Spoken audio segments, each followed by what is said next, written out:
Okay, so if we go back and look at this triangle diagram that I think is really helpful, it has been for me. We've looked at positive affect tolerance, where are we at with that with our client. The next thing we look at is resource development. Now, as you all know, Heartmath is a brilliant resource. And I put it down at the bottom because these slides aren't, I've taken these slides from other work and put them in today's talk. So when you keep seeing Heartmath there, that's me using Heartmath as a resource for clients and training. Because you're working with someone for maybe an hour a week, so there's many hours for the rest of the week where people are not in that space with you. And we want people to be able to have resources that they can draw upon whenever they're triggered. And one of the really important things to do is to make them conscious, to clarify them with a client. And just asking, what resources do you have? What's your network? Because even asking that question, people can go, oh yeah, actually, my brother is a really kind person to me. Or on another level, my dad will bail me out if I'm having some financial issues. You know, all these kind of things are resources that help calm the mind, keep you within that window of tolerance. Now, one of the most powerful ones I use with clients is what we call the safe place. Now, when you are doing trauma confrontation work, we only have a limited amount of time. And when you come to the end of the session, you need to be able to help a client put a client in a different place to when they're in the thick of the trauma confrontation. And we use something all the time called the safe place. And because a lot of the time the trauma hasn't been completely processed, and they need to be shut down and come back the next week or the next day or however you're working with them. And I just want to show you an example of the safe place in action. So I've been doing trauma confrontation with a client. The trauma isn't 30% processed, maybe. So on the left, you've got, actually, you can see they're actually beginning to become more coherent. Yeah. So I know that the treatment is going well. However, here is the introduction of their safe place. And you can see that. And what's great about safe place is people practice using their safe place outside of the therapeutic room. Now, before Heartmath, we'd use a safe place and it would work at the end of a session, but people were quite skeptical. This is why I found Heartmath so powerful, is people are often very skeptical around concepts like safe place or just mindful breathing, etc. Does it really work? Is it just a bit in my head? Are you just saying that as a way of keeping me okay? Because there's a cynicism out there. Can't be that simple. Yeah, absolutely. And then you do it with that, and we go, look, there's you going into your safe place, and the client goes, wow, it works. I'm going to use the safe place even if I don't have the equipment connected to me. And this safe place is, okay, I'll give you the characteristics of what we want from a safe place. We want a safe place to be somewhere that someone can take in their mind to a place where they feel secure, safe, calm, and peaceful. Now, what I use, it's taken me a while to come to this, but what I now say to clients is, because sometimes people have somewhere in their mind and it's a bit confused. So I'll say, or the safe place might be pretty damn safe, but not quite. So what I do is I say, I'd like you to connect to all the aspects of your safe place that generate peace, calm, safety in you. What are the aspects? And then therefore they are focusing on that.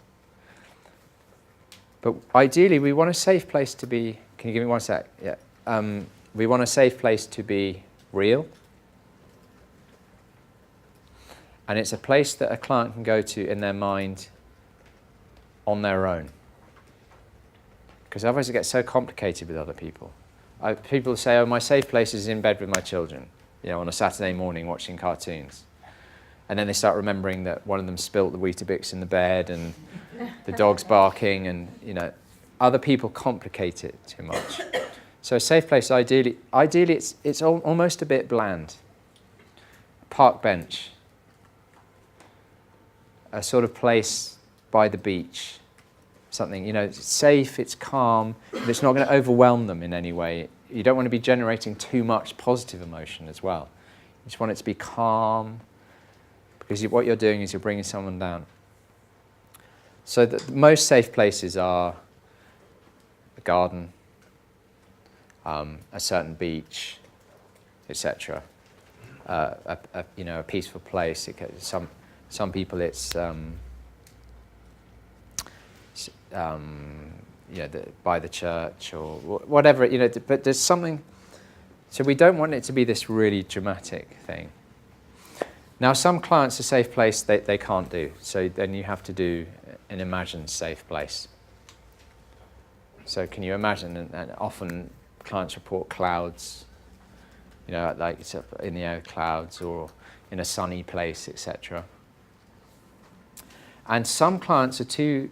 That's not even possible. And then it's not a safe place. It's a contained place. And someone might say, you know, I'm in a place and it's got a moat and a drawbridge and I'm in charge of all of that. It's very rare that you need to do that, but just having that option is important. So the safe place is what we call a resource, a classic example of a resource. Is there anyone here who'd like to volunteer a safe place? Yeah, actually, those of you who are into experiential work, it can actually be great to help someone build their safe place in the room. To help cement it there. There's nothing like doing something. It's action. We remember things much better if we're doing something at the same time. So you get them to build it and imagine it. Sorry, this lady was first with a question. You answered it. I answered it. Okay. Thank Yeah. you. I'm just going to give you a safe place. Yeah. My mantras. Your what? My mantras, my Sanskrit mantras. I just put them on. Okay. If I'm feeling out of sorts, I just put them on and I'll just chant. See, already what I would do is I would say, okay, I understand that's a great resource for you, but already you're saying it's a place. I would put them on when I'm distressed. Do you see? So. No, they're on all the time when I'm saying this. If I'm really, really not feeling okay, then they're on all the time. Yeah. But I put a different. But I would try and avoid any association with any distress. Right. Yeah. My bath? You've never slipped. The other thing is you need to ask these questions, because a lot of the time someone will say, oh, my bedroom at home when I was a kid. And you go, did anything bad happen in your bedroom at home? And then think, oh, yes. So, yeah. I don't mind sharing, because I've had quite a lot of EMDR, and so my safe place had to be created. Yeah. And that was contained within some house with a good maternal figure and myself as a child. It was imagined, but when you say that now, it just comes into my head. Yeah. But there's no any other association with it, because it's created, so there's no other. There's nothing else to influence it. It's not a bed. It's really, there's nothing else it's imaginary. But it's not imaginary in here, because it's. One reason that the experiential side is so important is, you know, why is this person making me build a safe place? That's ridiculous. And they do it, but they never forget it. They never forget, like, the pit, whatever, however you do it in the room. And you might get some chairs and put them there, and you say that's by the beach or whatever it is. But then it's in. You're never going to forget that. Could it be a memory of a place where you felt particularly safe? Absolutely. But always explore it with the client. Always explore just to check that there's nothing. Always be a bit suspicious if they get one straight away. That you just really want to just gently just find out whether it's appropriate or not, and that the two of you agree on it, because it's going to be something you use all the time. But the safe place is when you link up to Heartmath, you see, if you get a good safe place, you see it's an amazing resource. Clients get very coherent very quickly. So just even naming support structures, who are the people in your life you trust, who do you admire outside your social group and in society at large. These are resources you can draw upon. Their example, kids love larger-than-life characters because the reason that larger-than-life characters work in fiction is we project ourselves onto them, but we also think, what would Harry Potter do? Or what would James Bond do? Or what would such and such do? That works for adults as well. They just tend to be it tends to be a bit more sophisticated. So you might be like, what would that philosopher do or think? Or what would that author do? Or something like that. But it's a very powerful resource, that, to draw upon not just those within your immediate circle and people you know, but the influence or inspiration of people. What are your top character strengths? Now, I haven't written it on here, so I'll ask you to write. The VIA Character Strengths Test at the University of Pennsylvania will give you your top character strengths. And even knowing that. Sorry? I did that last week. Great. Yeah. VIA. VIA. What is it, sorry? But make sure that you do the one at the University of Pennsylvania, because there's another one that comes up that isn't as thorough. And when clients come back with that, they said they've done it. And I'm like, okay, yeah, it's good, but it's not great. But the University of Pennsylvania, VIA Character Strengths Test. V, Victor. Yeah. Values in Action, I think it stands for. And then you can ask clients, how would you utilize your character strengths? People who are unhappy usually aren't doing something with their top character strengths, and therefore it's a struggle. If you set up tasks with a group, with various groups, and you ask this group to do something that's using their top character strengths, when they finish doing it, they feel all sorts of things like pride, all those things. When you ask people to do a task with their lowest character strengths, they feel relief that it's over. Yeah. So you're not getting a virtuous cycle there, really, of that. You're just getting like, right, that's done. When were you last in flow is a very good question to ask a client. Now, flow is a state, it's an optimal state of consciousness, but mostly understood outside of psychology is when were you last in the zone? When were you doing something that, when you were doing it, it was going so well that you lost track of time? Or you totally felt at one with that task? And encourage them to have that as, oh, I can do that. Because flow states are incredibly rewarding. I haven't got time to go into the why right now, but ask a client what provides meaning in your life. Again, these are just, and they're not going to be able to answer all of these. So you eliminate the ones initially. You just want to be able to gather a toolbox to use. What are your accomplishments? Heartmath is a great resource tool. You know that through certain techniques you can regulate yourself. Not even knowing that you can even do that, even if you don't have the equipment with you, is a very powerful resource. Because we're encouraging clients to reconnect with their sense of agency, and resources really do that. And there's probably hundreds of other things that you can think of, but it's just having that core concept of what are the resources and how can we rebuild them with certain clients. Some clients will have loads of them. Clients that have loads of them, you might find that it's the positive affect they need more work on, or stabilisation. So there's the safe place I said in action at the end of a trauma confrontation session. It's amazing when you see these all start to change as well. That gives you a real good indication of what's going on. So stabilisation is the third key aspect here that we want to check out and see is in place when we're working with trauma. So just asking a client, how well can you stay within your window of tolerance? After, you might have to explain the concept of the window of tolerance, but once they've got that, how well can you stay? And they will tell you. They might even tell you, I was tipped out on the way here. Someone cut me up in the traffic and I didn't take a deep calming breath and believe they're an idiot. I took it personally and almost crashed, etc. Ask them what techniques they know, because they'll often tell you if they have good ones, and then you can reinforce that positive loop there. Do they know about mindful breathing? Box breathing. Do people know about box breathing? Okay. Yeah. Yeah. It's a great resilience tool as well, because what you do with box breathing is you go around the box, as just described there, you breathe in. So you might start with 2 seconds in, 2 seconds out, 2 seconds in, 2 seconds out. You've done one. It should be square breathing, really. And then you increase it, 3 seconds in, 3 seconds out, 3 seconds. And you keep going up until actually it starts to get painful and uncomfortable. But what you're actually teaching clients there is that they can start to tolerate uncomfortable feelings, and they actually have a sense of agency over that as well. So you're teaching distress tolerance there in a very gentle way. And they can stop any time they want to. But that's a great tool. Grounding techniques. Just even, you'll often notice that if a client is distressed, they're very unlikely to have both feet on the ground. They're probably crossing their legs.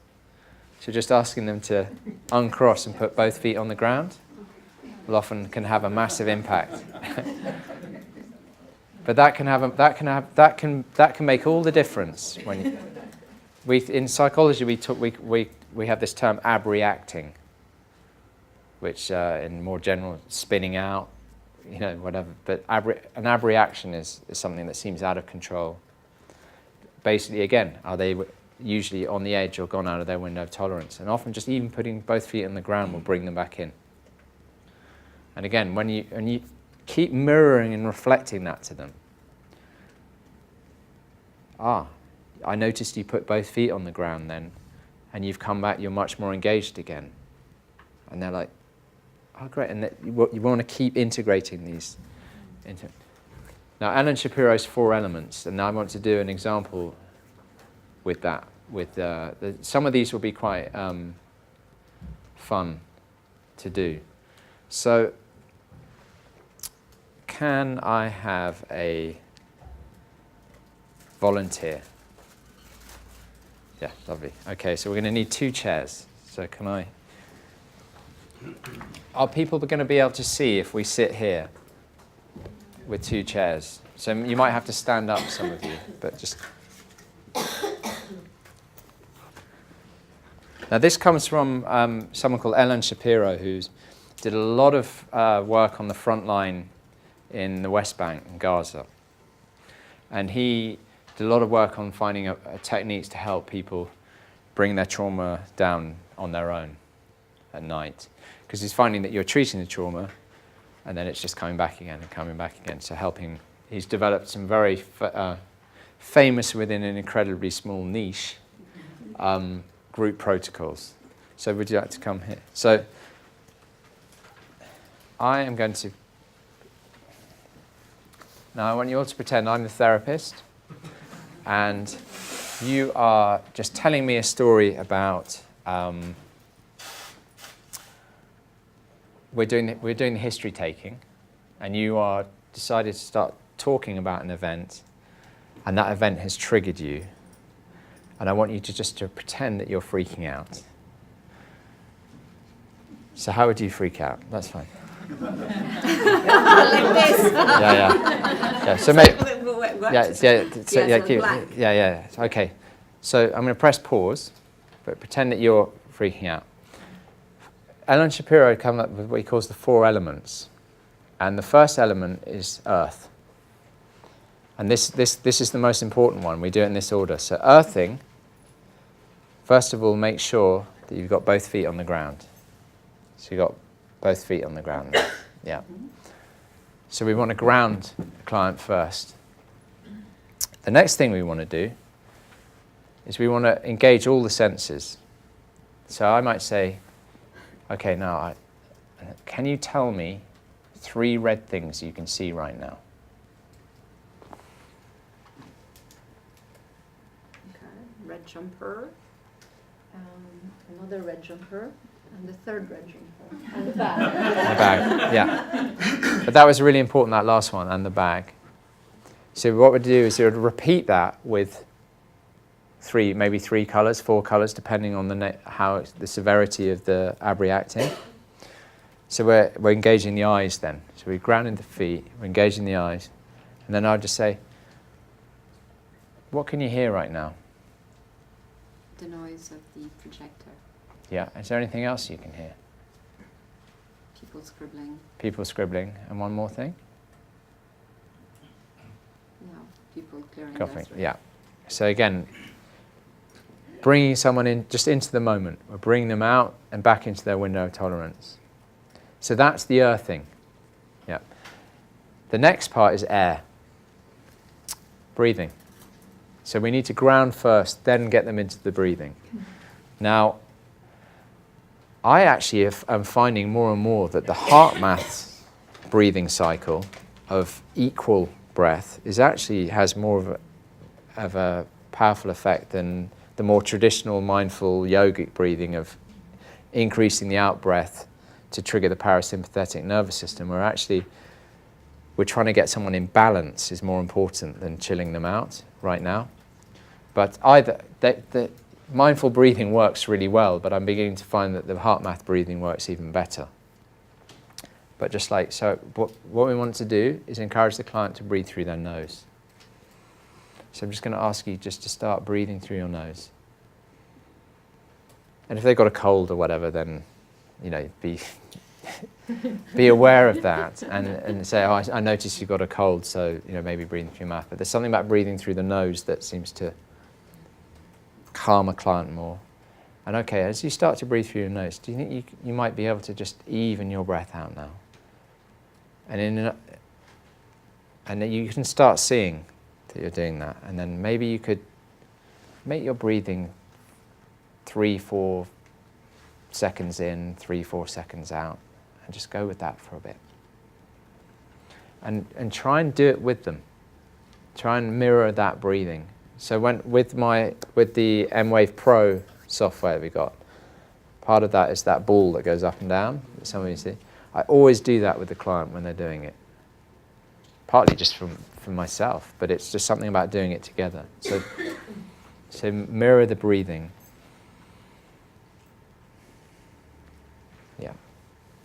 Yeah, exactly. So you've got that. Yeah, absolutely, great.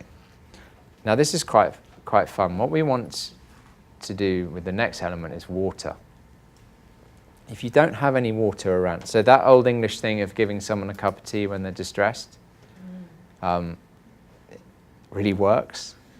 It's it's a very powerful thing, making someone a cup of tea after a traumatic or stressful incident, because what water does is it triggers the parasympathetic nervous system.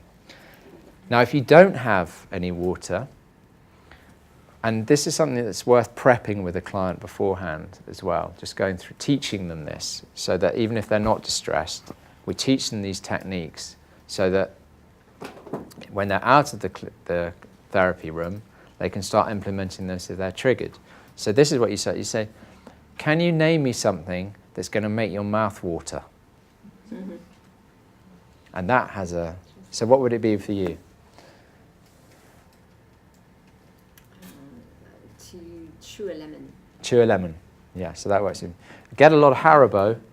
A lot of clients will say Haribo. Tang fast, whatever it's called, Tang fasting or something, but makes my mouth water when I think of them. But yeah, it's very powerful, that one. Just, you want to get the parasympathetic nervous system going. So with that. Then, and this is why we want to have a safe place in place beforehand. So this is why so much of the assessment work is so important, is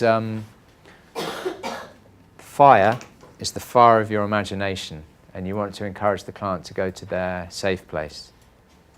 But they're not going to be able to go, if they're really abreacting, they're not going to be able to go to their safe place straight away. You need to ground them, do the breathing, then either the water or the salivating, then taking them to the safe place. And you can Google Ellen Shapiro's 4 elements and get a whole template there. But I think because you've come and sat here, and done this with me, you're much more likely to remember it now. Yeah.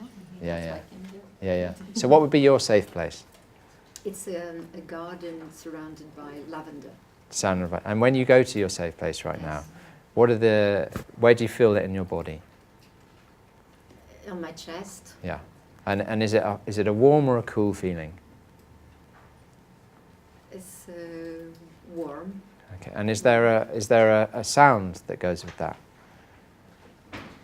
Yeah, it's this gentle breeze. Okay. Yeah. Sound of a gentle breeze Yeah. in the lavender. Great. So again, developing and reinforcing the safe place there. So we've By got getting these senses. yeah, and just involved, getting but doing that not necessarily while we're doing the grounding right now. Just doing that when you're assessing the safe place and building up the safe place. Really, sort of delve into it, help encourage it, savor it. Yeah. Yeah. So that's the four elements. So thank you very much for volunteering. And yeah. Okay, so we've got drinking a glass of water. Very powerful exercise. Now the next one. Anyone who's got a problem with balance, please don't do this one. But those of you that feel confident to be able to stand up on one leg, I invite you to stand up. This one is really fun with the clients because if someone's abreacting or freaking out, ask them just to do that. Look how much focus that takes.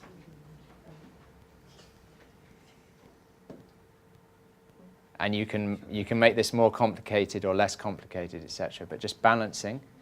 Balancing requires so much mental bandwidth that a client will nearly always come out of their trauma and into the moment, just doing balancing.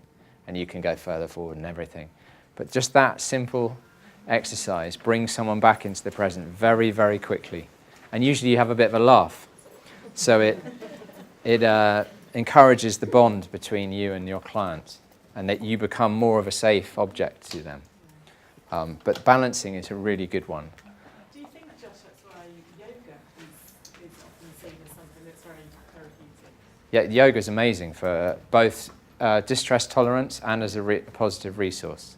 Because the focus on breathing, the focus of being mindful, the focus on what we call interoceptive skills, the ability to notice what's going on in your body. The other great thing about yoga is you've got someone else's voice guiding you, and that in itself has a healing aspect. But also it's time limited. So it teaches you in the same way like box breathing. When you're in that pose and your back's hurting a bit and your hamstrings tight, you're only in it for 5 seconds or 5 breaths, etc. So you've got that safety, but at the same time you're learning to tolerate uncomfortable feelings. And that's one of the great advantages of yoga, is that ability to start tolerating and noticing what's going on inside you. Because the other thing is you notice that things pass. When you're stuck in trauma symptoms, you often think that you're going to be stuck in this forever. So a lot of the point of these interoceptive skills, interoception is the ability to notice what's going on inside your body, and introspection is what's going on inside your mind. And they both those two things come together to make mindfulness. But by having that ability to understand, you start to notice that feelings pass. So you're not at the mercy of negative feelings.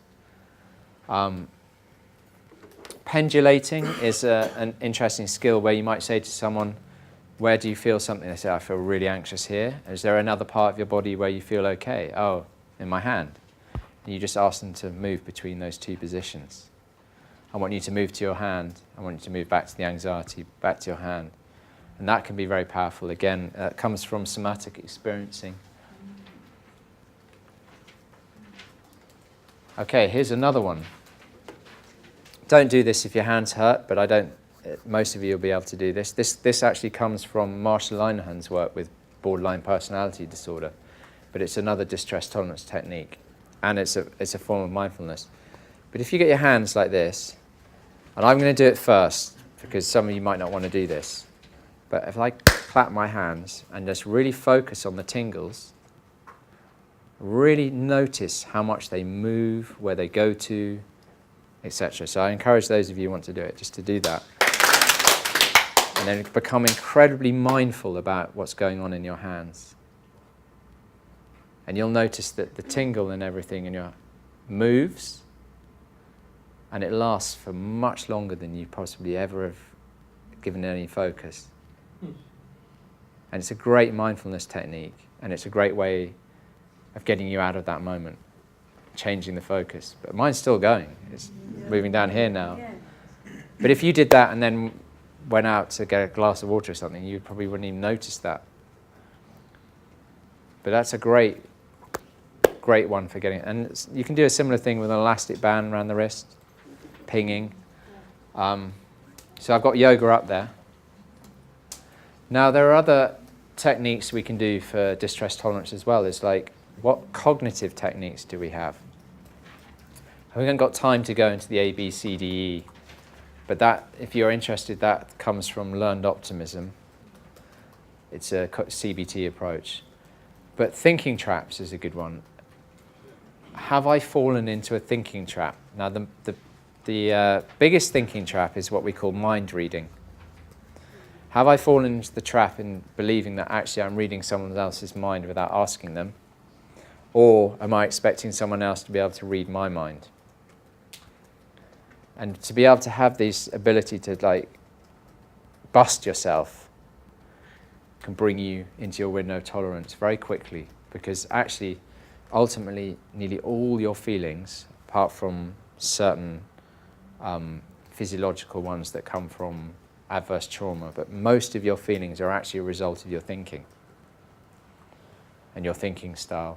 And when you change that thinking style, your emotions follow. So, have I fallen into, am I mind reading right now? And often it's like, oh yeah, I haven't even asked that person, I'm just presuming, and I'm having all these emotions because I've been triggered, because I've, on a presumption, without checking the facts. It's all about me is a thinking trap, as if you're that powerful, either in a positive or negative way. Often I'll talk to clients about negative narcissism. Clients will think that they're special and different, but special and different in a negative way. And you want to try and right-size that. Just, why are you worse than everyone else? And sometimes they never even question that. They just presume that they are. Or the other thinking trap, it's all about you. It's all everyone else's fault. And again, have you fallen into that trap? So then there are other thinking traps, but they're the main ones. And again, it's useful just to have that awareness instilled in a client, because when they start busting themselves, they can actually start finding it quite amusing and bringing themselves back in much more, out of the window, back into the window of tolerance. Yoga, well, we spoke about that just now, but yoga is a fantastic tool for distress tolerance, because, as I said, the main thing I say is the time limitation and the safe environment. Also, usually you're doing it with other people, so there's that sense of community, sense of bonding, etc. It's a weird thing about yoga, though, is that I find that people aren't very social. And it's partly because people are fitting yoga into their busy schedule. So as soon as the mats are rolled up, everyone's out of there really quick. Yeah. But there is something nice about there's something about collective meditation, and yoga is a form of meditation, collective Heartmath, etc. There's something that goes on there. Butterfly tapping. Butterfly tapping is an incredibly powerful tool for bringing you back into the present, because it works on the notion of bilateral stimulation, which we use in EMDR. But if you get your thumbs together like that, and you just gently tap your collarbone alternatively, it has starting to chill you out. The room's starting to chill out already. It's quite sweet seeing all the butterflies going on right now. Now, I had a client who told me that he pulled over on the M4 and the police came along and said, "What are you doing?" in the hard shoulder. And he was busy tapping away because he had to go to a stressful family event, and the police led him on. They were like, "Oh, well, Okay, fair enough. Not seen that before. Now I've got another one for you. So those of you who are comfortable standing up, again, we want techniques to be able to bring you back into the room. This one never fails, and you can have a laugh. But it's working a bit on balance, and a bit on bilateral stimulation, and a bit on humour. But you might say to a client, if they're quite sort of distressed or highly charged, I want you just to alternately go like that. What do you call it? Okay, there you go. Yeah. Right. Yeah. Yeah. Okay. But that. So a lot of you know this one, but that really, and you can have a laugh. I've never had anyone not start laughing doing that. And that yeah. Exactly. And that's what.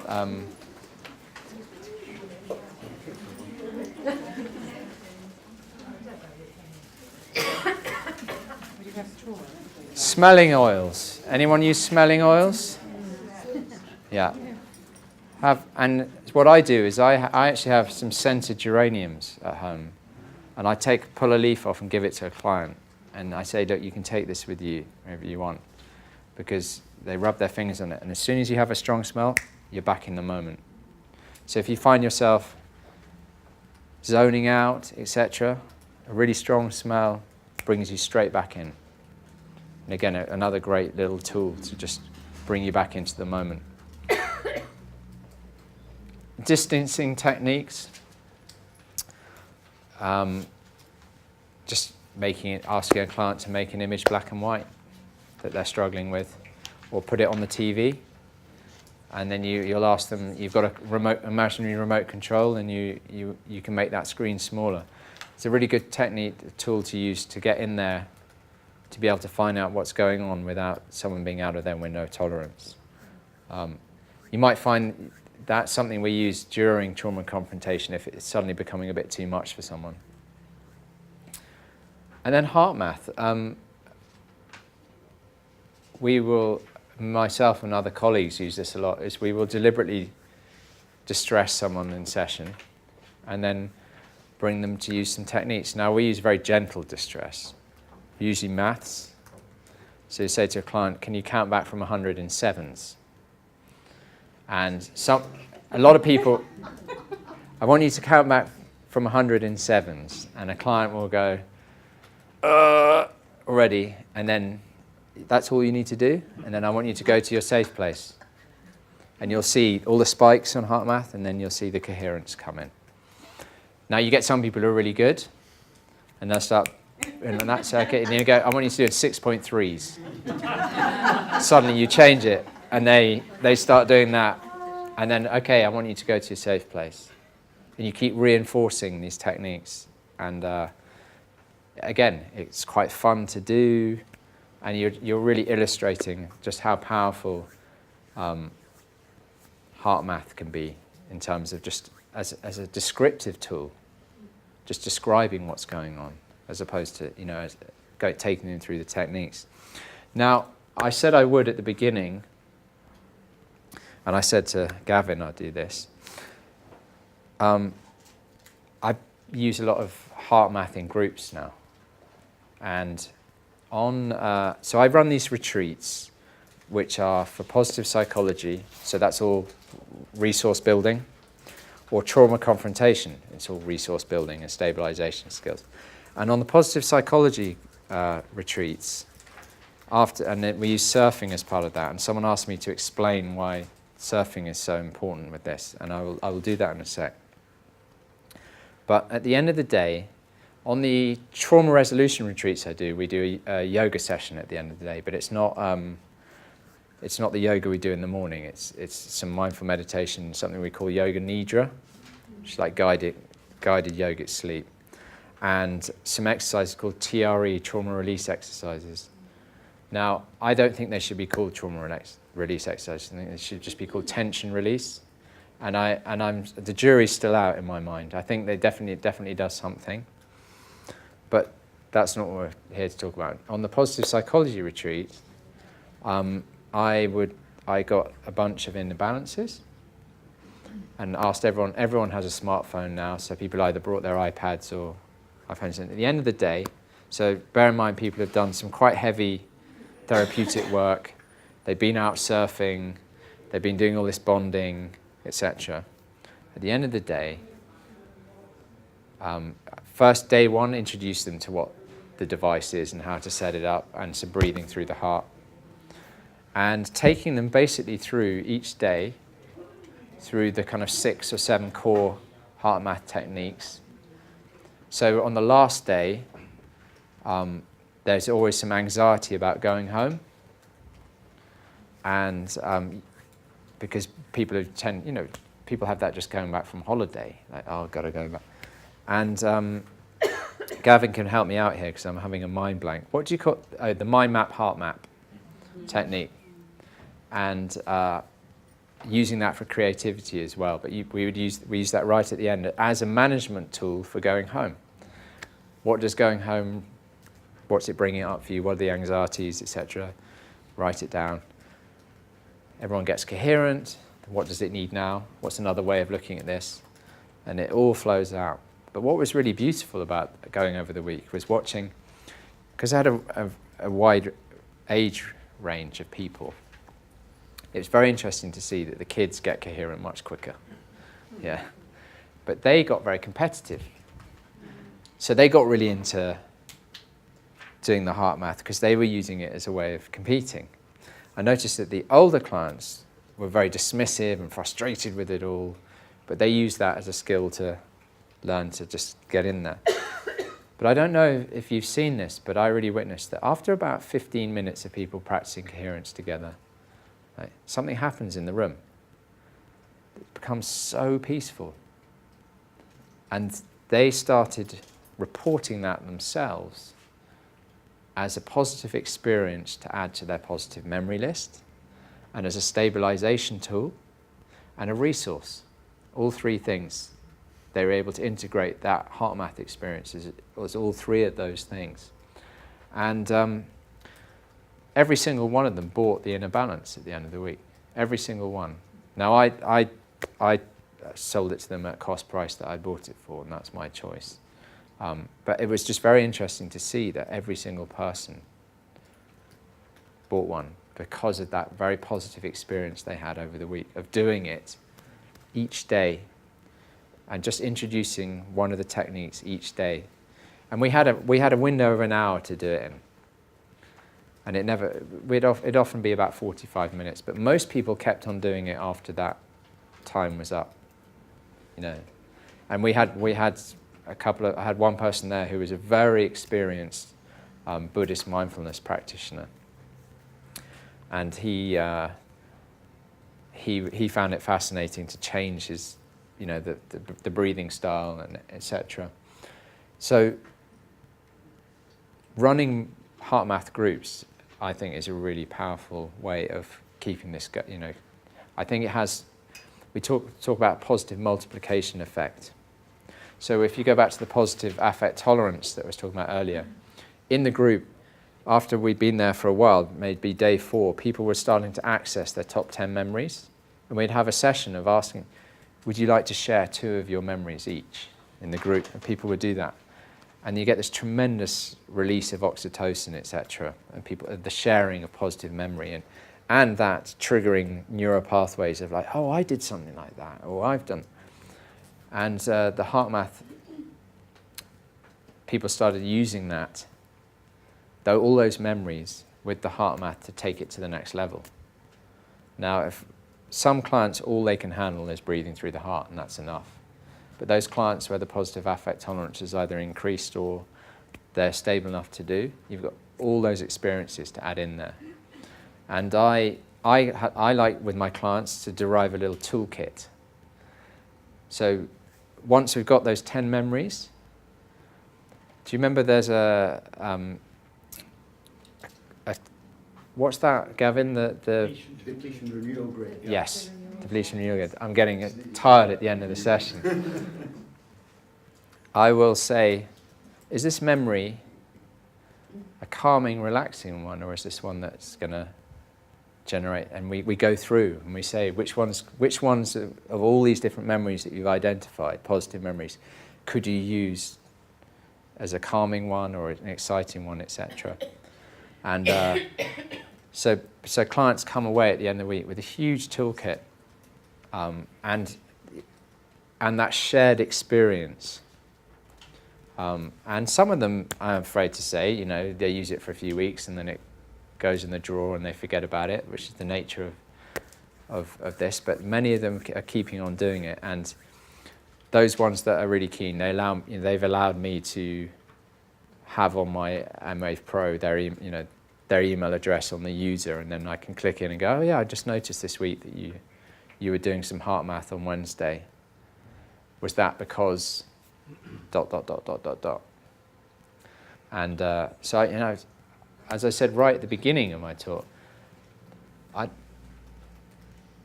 Heartmath I'm using in all areas now, and I use it for myself. So this is something I wanted to say is, this is only in this year, I just do 5 minutes before clients arrive. And it's made a huge difference in terms of the energy when they come in. Because with practice now, I can get myself coherent very quickly. But it's when I stop doing it for a while, because of course there's times when I do stop doing it for whatever reason, and I come back to it, I notice my coherence takes, you know, that challenge of getting coherent takes me longer. But with the repetitive practice, so I probably personally just do 5 minutes 3 times a day before clients, you know, come, and I find that really helpful. And I try and encourage clients to do it. They've got so many things to think about. Yeah, and you know, in my practice, Heartmath is one part of that. So I'm not saying, oh, you didn't do 15 minutes 3 times a day. You know, it's just encouraging them to do a few minutes and 5 minutes, etc. So I hope you've got an understanding of the importance of these 3 areas in terms of working with trauma. Now, a few people have asked me about where does surfing coming into this? And what I'll first of all say is it doesn't have to be surfing. It's any activity that generates what we call flow states. Surfing, snowboarding, climbing, cycling, horse riding, any of these activities that you do that have what we call an immediate feedback loop often generate flow states. And one of the great things about Heartmath is you're getting immediate feedback all the time. So we've got that understanding. But when you are doing these activities, if you take, for example, I'm just going to use surfing example, but you can extrapolate that to many. It could be playing an instrument, painting a picture, etc. Clients are gaining a sense of mastery. It's really hard to begin with, and then suddenly you have these jumps. So that really helps boost esteem. When you are in these activities that generate flow, you cannot think about anything else. You are purely focused on the task. So as a result, someone is not in their anxiety. They are not in the future about this. They are not reliving that traumatic event, etc. So you've got that going on. You've also got that going on for a while, a couple of hours. So that's a couple of hours of relief from your symptoms. You've also got the whole play aspect. Now, this is something that I often ask clients about is, where's the play in your life?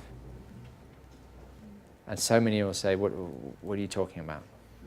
You know, we need to have these grown-up play activities.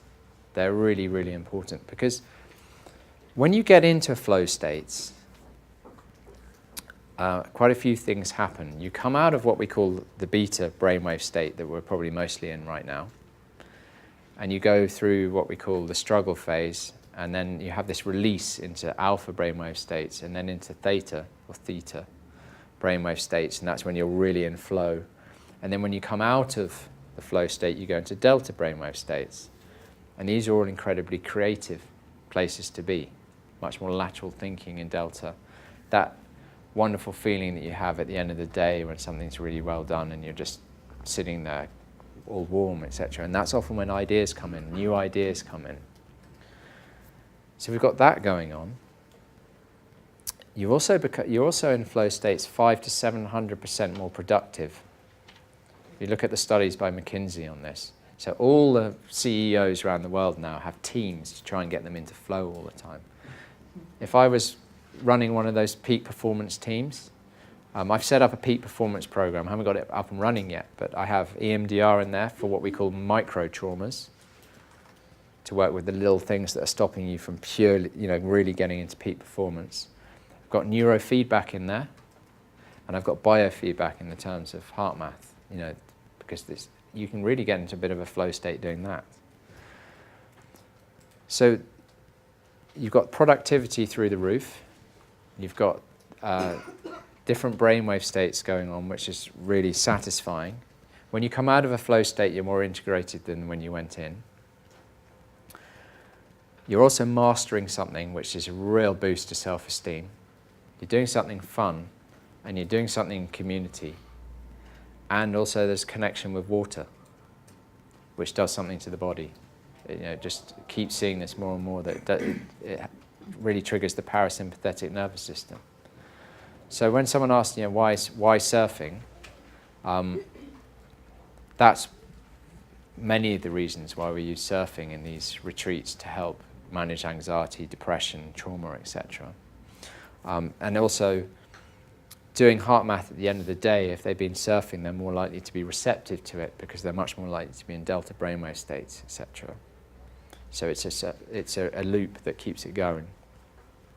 But as I say, you could do this with many other activities, but it's just getting that combination of flow states and biofeedback is very powerful, very, very powerful. And I've seen it in my clients, and I encourage you to do that if you can. And someone came and asked me about how might you work with positive affect tolerance in the session, and I think we'll just finish on this. So can I have one more volunteer to do a similar thing on 2 chairs with me? Okay, great, thank you. Sorry, no problem. Okay, so you're going to have to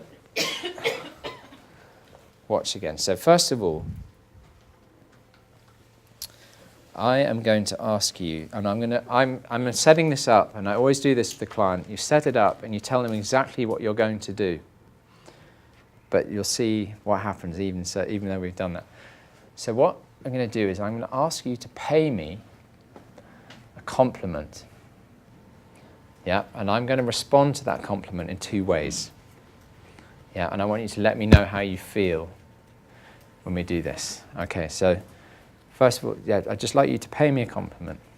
Okay, I really appreciate all your knowledge and wisdom that you've brought to the session. Well, the thing is, if you've been doing it as long as I've been doing it, I should be doing that, so. Yeah, and then I'd like you to pay me the same compliment. Okay. I really appreciate all the knowledge and wisdom that you've brought to this session. Thank you. I really appreciate that. Now I want you to feed back to the audience, even though we set that up and you knew exactly what was going to happen, how you felt with those 2 different responses from me. Okay, so I felt, with the first one, I felt almost like put down by, like you'd almost bashed my I did, my compliment away. Yeah. And so that didn't feel good to me. What was the feeling? Disappointment, I guess, or is that a... That's You were disappointed, and that disappointment made you feel what?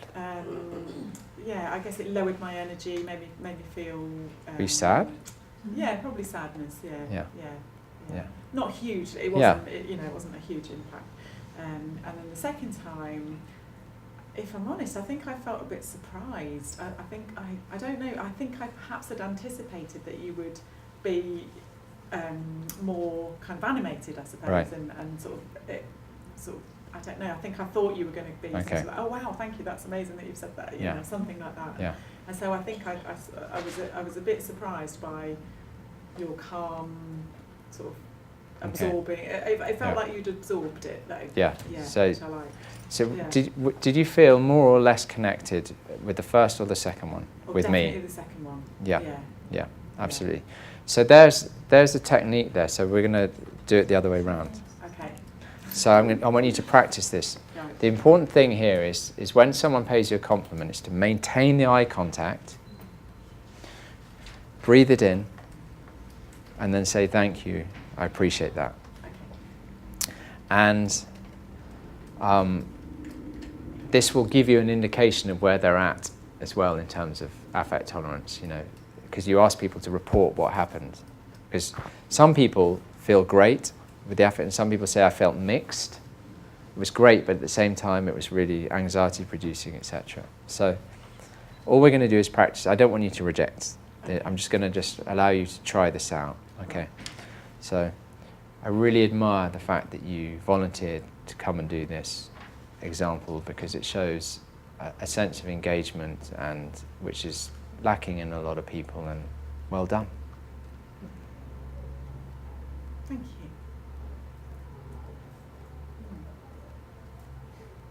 Yeah, that feels nice, actually. Yeah, it's interesting when you take that moment to take on board what's been said and absorb it. Yeah, it feels very nice. Yeah. Yeah. And what we're doing there is generating connection. Generating connection, generating connection. And that's what that's ultimately what we're trying to do. So you might set a client homework. Just really notice what happens every time someone pays you any form of compliment or is nice to you, and see what your response is. Because some people will go, oh, I really like your coat. What's wrong with my jeans? And you do that, you destroy connection with someone. They don't want to interact with you anymore, and then you wonder why you're lonely. But you're not even aware that you're doing it. The other point too is, if you straight answer, right, the other party will feel that it's just a reflex action, you don't really mean Yeah. it. Yeah. So by pausing, Pause. Yeah. it shows that you're taking Yeah. it in and showing that appreciation. Yeah. And it's the maintenance of eye contact will tell you a lot as well, because you might just find that you can't even handle that, Yeah. or they can't handle that. Yeah. So again, it gives. So these are great little tools. So I thought we would end on that. It's a great tool to do that in a group as well, and watch people's response. Yes.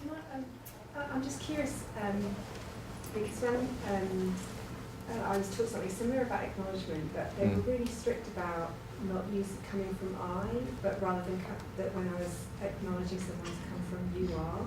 And I'm just curious, like how does that land? Because what they were saying is that if it's I really appreciate, it's about you, whereas when you're acknowledging someone, if it's you are. Well, I would argue that but using the I is saying you're letting them know their impact. Yeah.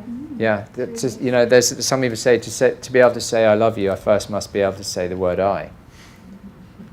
It's very important to acknowledge that, and the sharing of that is what's so important. I don't know the method and the reasoning with those people, but there's nothing in the I that bothers me. Would you say it's entirely perceptual anyway? I can tell you how I feel, but I can't tell you what you're feeling. Yeah. You know, or what you are. I can just say I appreciate this about you. Yeah. So I can only speak from a person, or I can't assume what's Well, going on. that would be a strong argument for the I. Yeah, absolutely. Well, we got 1 minute. So any other questions in the last minute about any of it? Yes. What age can you start working with traumatised children, do you think, doing some of this? Well, I've a colleague of mine. I haven't done it, but a very good friend of mine. She works with adolescents and children, and she 6 or 7. She uses Heartmath with the children. And where does she and you? Where do you both of you practice? She works in Wales. Where do you work? I work in Fulham. But so I always refer, if possible, to her, and if she does these intensives. Does she? She do 2 or 3, because children don't want to be in a therapeutic process. They just want to get on with it. So there is an argument for an intensive, and the parent goes with the child. And Can you give me her contact? yes, of course, I will do. Yes. As a Heartmath coach and not necessarily a clinician, Yeah. if I come again, if I'm working with somebody and they present trauma to me, Yeah. should I be dealing with it or should I be referring them on? It depends on the severity. That's something you're going to have to decide. But if they have got, you're not going to be able to fix someone's trauma with Heartmath alone. So you've got to acknowledge that.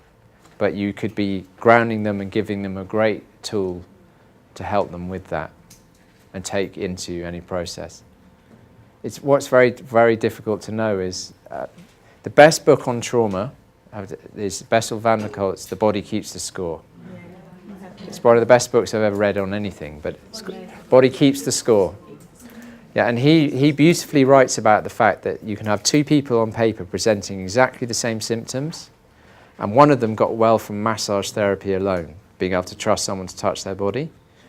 The other person needed EMDR, meditation, drama therapy, CBT, dietary and nutritional advice, and these are the things that we can't know exactly about someone's mind and experience. So you have to, if you think you're out of your depth, then refer on. It doesn't mean that people will often like to work in tandem.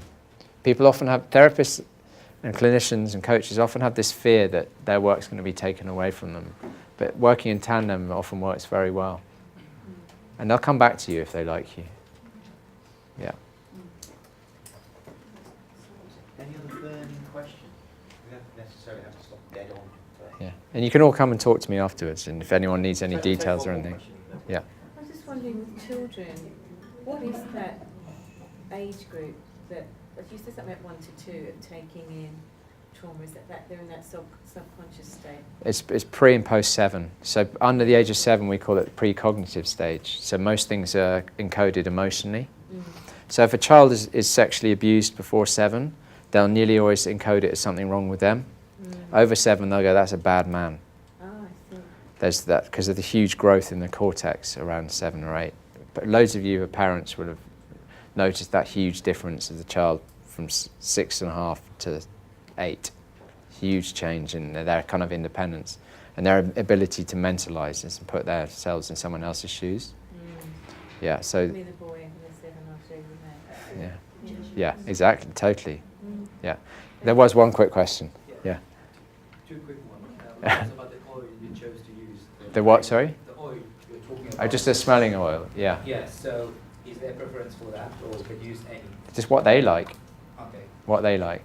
Lavender or something, you know. The other one about yoga, yeah. Leading, and you say that's very powerful when somebody's leading you. So can you yes, it's learning to trust someone else. Learning, you know, and there's something just about that external resource. One of the things about depression is one of the symptoms of trauma and depression is isolation. And when you're left in isolation, your mind tends to unravel. Just even you and I having this interaction right now is taking a tremendous amount of skill on both our parts. So our mind is being engaged massively right now. And so just having that outside source is very powerful because we have to encode it, etc. When we're not doing those things, it's very easy to get caught up into depressive spirals, rumination, etc. So that's one way to answer that. Yeah. Okay. So you've got Deborah's point was a good one, I think, about how do you know, what should you do, when do you stop working? What do you think is probably going to give you the best, the most accurate answer of what you should do next if something pops up? Coherence.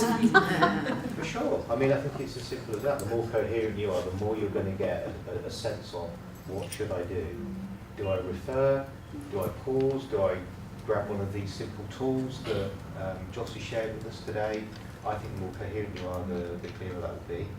And as Jossie said as well, even if you think, wow, this person needs some help, they need referring on, that doesn't mean that they can't work with you. Heartmath's a tool, and the more tools they've got at their disposal, the more helpful. So it's one of the reasons why I wanted to have this session. We had a session before on trauma as well, is the more tools that you have, the more understanding that you have, the more flexible you can be, and you can give people what it is that they need. And for some people, Heartmath is a big part of what they need, and for other people it's a smaller part. But it's up to you to make that judgment, and you'll make that better if you hear them. So I know that loads of you enjoyed that session, because even in the break people were saying, this is wonderful, I'm loving it, it's fantastic. So Josh, thank you very much. Pleasure.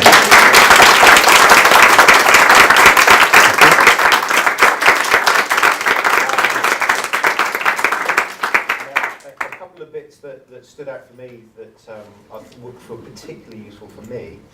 I think it's really handy to be able to get an understanding of what trauma is, because it's popping up a lot, isn't it? People use it quite generically, and trauma here, trauma there. It's like, what are we talking about? And just having that understanding around PTSD and the DTD and where it comes from and what the differences are, I personally found very, very useful. The window of tolerance I really liked as well, and I think it fits quite nicely with the Heartmath and the physiology. So you've got the activation states above and below as well, and so that makes sense I think for a lot of us. And so therefore, Heartmath practice is just about strengthening or extending that window of tolerance. So you're less likely to pop out at the top or the bottom, and if you do, you can use Heartmath to bring yourself back within your window. What's also interesting is I'm certain that the amount of HRV you have reflect your window of tolerance. So window of tolerance is just a model, it's a very useful one, but actually I think sitting beneath that is a real life physiology. What we do know, beginning to see from more longitudinal studies, is that if you've got low HRV for your age, you are more likely to develop PTSD. Certainly the stuff that the military have been researching for a while, that seems to be the case. So if someone's got a small window of tolerance, chances are their HRV is compromised. And so then if they're practicing techniques that will build their HRV, that can only benefit their window of tolerance. So again, I think it's another nice example where Heartmath can fit into these other tools and models and approaches. A really awesome list of, I didn't count them actually, more than 20 different things that we could be doing to help people, or to park a session, let's do this, let's try that. So they're all really useful tips and tools. And the last bit as well, where you were talking about how you use this in groups. So Heartmath is just a small part of what you do, but it's an important part of what you do. And it was about a year ago now, I sent out, maybe a bit less than a year ago now, the recording of the one-day workshop that I did. I would really love you guys to do small group work, whether it be a one-day thing or whether it be that you're working with groups every couple of weeks doing 1 2-hour coaching sessions or whatever. I think it's a really powerful model. It works for people. You've got people disclosing, you've got people sharing, you've got people beginning to feel safe around other people. So that benefits everybody. But commercially, it works for them and it works for you as well. You will get more customers from across the spectrum of society. You can bring the price point down a little bit because you're working with 5 people instead of individually. You'll make more money in an hour than you would otherwise be able to do, which is, we've all got to feed ourselves. So it works as an intervention much more powerfully, I think, for many people, but it works for them financially, it works for you financially as well. So I would advocate that more of you give this a go. One thing I say about group work is make it time limited and make it something that they sign up for, because when it's just a psychological thing. When I've run drop-in groups, people just come and go, but if they sign up for 6, for example, there's a commitment there. So we have a few people working at that already, and that's their model. It's like it's 4 sessions or it's 6 sessions, or whatever it is. The technology is included. It's the way I work, fait accompli. And if you're serious about it, then you'll do it and you'll come back each week. But I think you're right. If it's just like, well, turn up on Saturday at 3 o'clock or done, they won't. I mean, we had nearly 60 people sign up for today. There's 40 of you in the room. So it notices people who are passionate about Heartmath. People will always find a reason to drop out. Not that I'm saying you shouldn't have dropped out, that's fine. You I don't know. I wish you were here. But it's just a natural order, isn't it? Yeah. And you need to protect yourself. So, anyway, yeah, just something to think about. And once again, Josh, thank you very much for an amazing session.